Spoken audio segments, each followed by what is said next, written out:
a simple 3D space with Forge. The tool palette's line tool is the primary tool used to create polygons, which are the building blocks of all Marathon maps. After selecting the line tool, we'll position the cursor over one of the dark vertices on the grid. Now, clicking and holding down the mouse button, we'll drag the cursor, and you'll notice the cursor is now being trailed by a line, to the dark vertex one world unit below the first vertex. Once the cursor is over the second vertex, we can release the mouse button, and we'll see the first side of our upcoming polygon.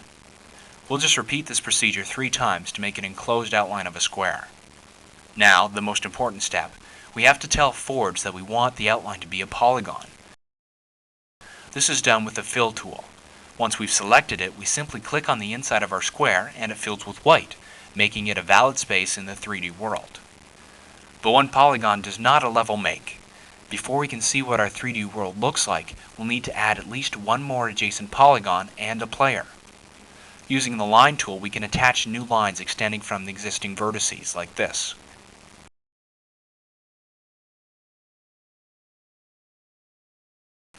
After we've created these lines, we'll need to use the Fill tool to activate them. A blue line will appear where the polygons are joined.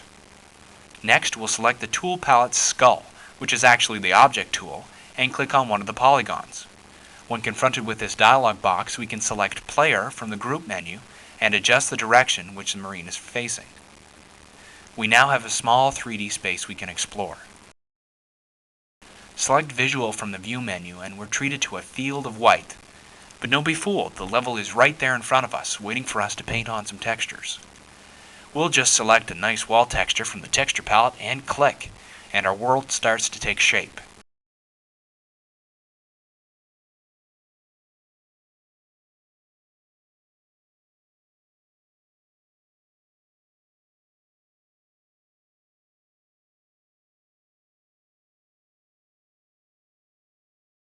In visual mode, you can use the numeric keypad to move around just as you do in Marathon.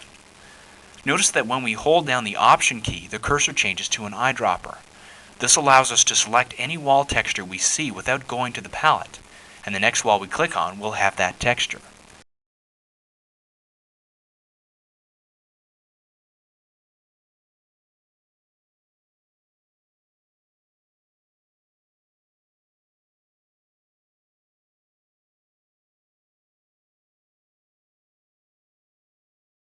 If we don't like the placement of the texture, we can change it simply by holding down the Command key while we click on the wall. The texture will move with the mouse. We can also change the height of the floor and the ceiling of any polygon in this mode. All we need to do is press Caps Lock and click on the floor or ceiling we want, and then it will move up and down with the mouse.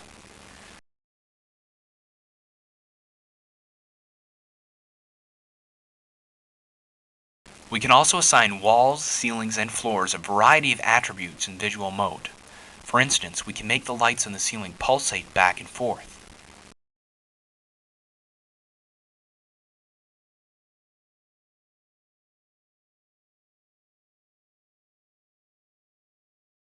And I can also assign lighting values from among 20 presets. And I can create my own light types, but we'll get to that a bit later.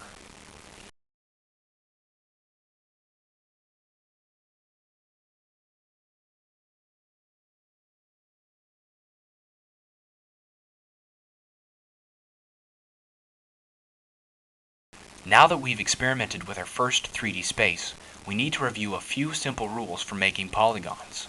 Firstly, no polygon can have any concave angles within it, i.e. no angles greater than 180 degrees.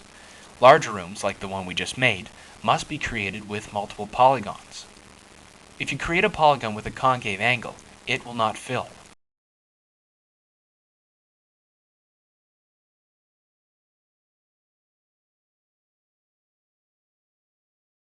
If you modify an existing polygon and make it concave, diagonal red lines will appear in the fill. Secondly, a polygon can have a maximum of 8 vertices. Thirdly, polygons can only be attached to one another if they share vertices. Adjacent polygons will act as an expansion of the floor, allowing the player to see and walk to that polygon, so long as the floor and ceiling heights are compatible. Finally, polygons that overlap each other cannot be attached to each other. Interestingly enough, it is actually possible for two polygons to share the same physical space, but you'll be unable to see any evidence of the intersection in either polygon. Now, if you're at all familiar with 5D space, you'll know what I mean.